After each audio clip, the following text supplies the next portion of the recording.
threading or any sort of full-blown hair removal will never cause a hair to grow back thicker or darker. How do I know that?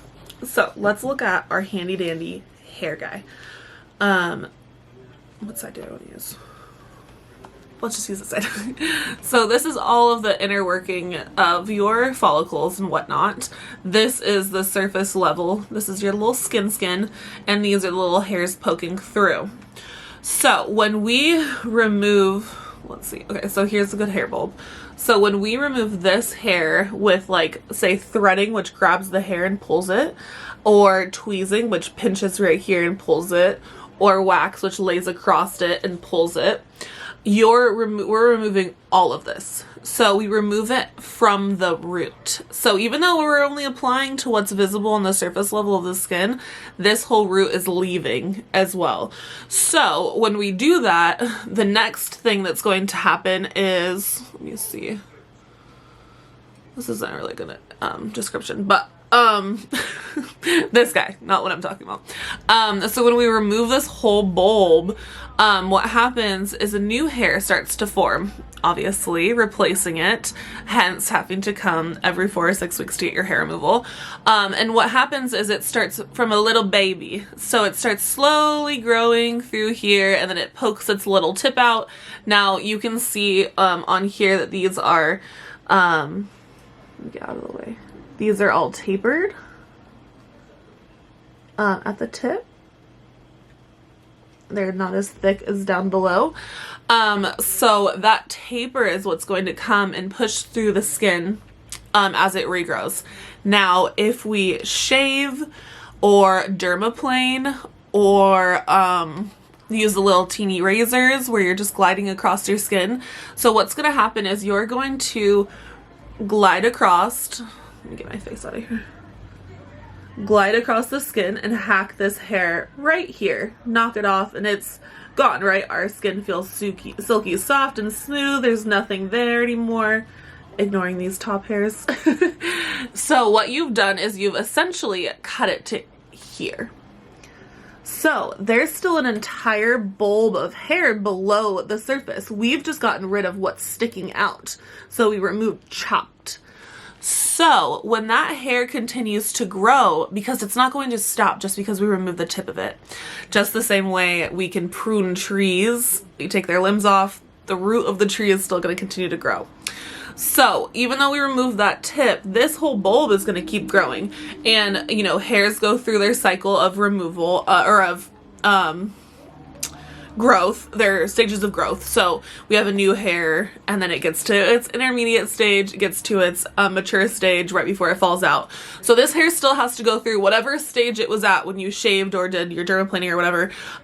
This still has to finish its growth cycle. Just because its tip got cut off, it doesn't mean that it's not going to finish its growth cycle. So it still has to go through whatever stages are left. You know, sometimes you can get lucky and it's already a mature stage, so it was planning on falling out soon anyways. But when we're dealing with stubble, that's because this hair is probably pretty young. So you have a ton of growth that's still going to be happening, and as it pushes back through the skin, it's not going to be tapered anymore because it has a blunt edge from where you chopped it, essentially. So that chopped portion is what's going to be growing, hence stubble and thickness and an already darkened hair, because this hair has already been developing, you know, it's already gotten UV exposure as it's come out, and extrinsic things, you know, environmental polluters, whatever has happened to that hair as it's grown. That shaft has just been cut, so it's completely exposed regardless. So as it continues to come out of the skin, it is going to be harsher color tone. It's going to be a lot sharper, essentially, or blunt, we could say, which causes that stubble feeling and that prickly feeling.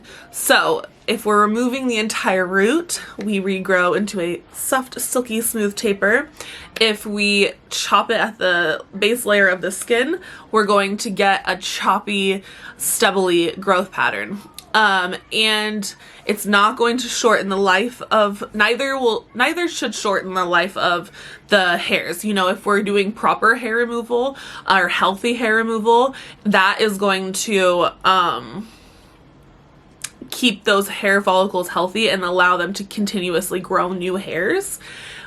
Shaving is also not going to mess with its growth cycle. It's going to keep growing just as it is. The only difference is when we're dealing with like something like your legs, you're constantly cutting those hairs. So you're always dealing with stubble. Those are new hairs. They're growing and they're falling out and they're shedding just like normal. We're just cutting them so frequently that we're not noticing the shedding because they're constantly teeny, teeny, tiny hairs because we just keep cutting them. So, you know, if you were to be somebody who switched to waxing instead of shaving your legs, you're going to experience that soft taper that happens with full-blown hair removal. So the big difference between hair removal and shaving is hair texture and that feel post-treatment. So ideally, we like that... and longevity, actually. That's the biggest thing that we love about it. So if we're removing the hair from its root, that hair is going to take a lot longer to grow back in because it has to go through a whole new growth cycle. The hair that has been bluntly cut is growing still, so you're going to see that stubble in the next couple days because it's going to continue its growth. Whereas hair removal is going to seem like it takes forever for it to come back in because you're not even going to notice that soft taper that's already starting to grow. So say it starts growing through the skin, that soft taper is going to feel like a little baby butter hair, so you're not going to notice it as much either. So it takes a lot longer to come back, meaning the hair removal will always be the longest turnaround time for the next hair growing back in versus shaving, which really isn't removing the hair, which it isn't removing the hair. So you're not really messing with its hair cycle. It's just going to keep growing.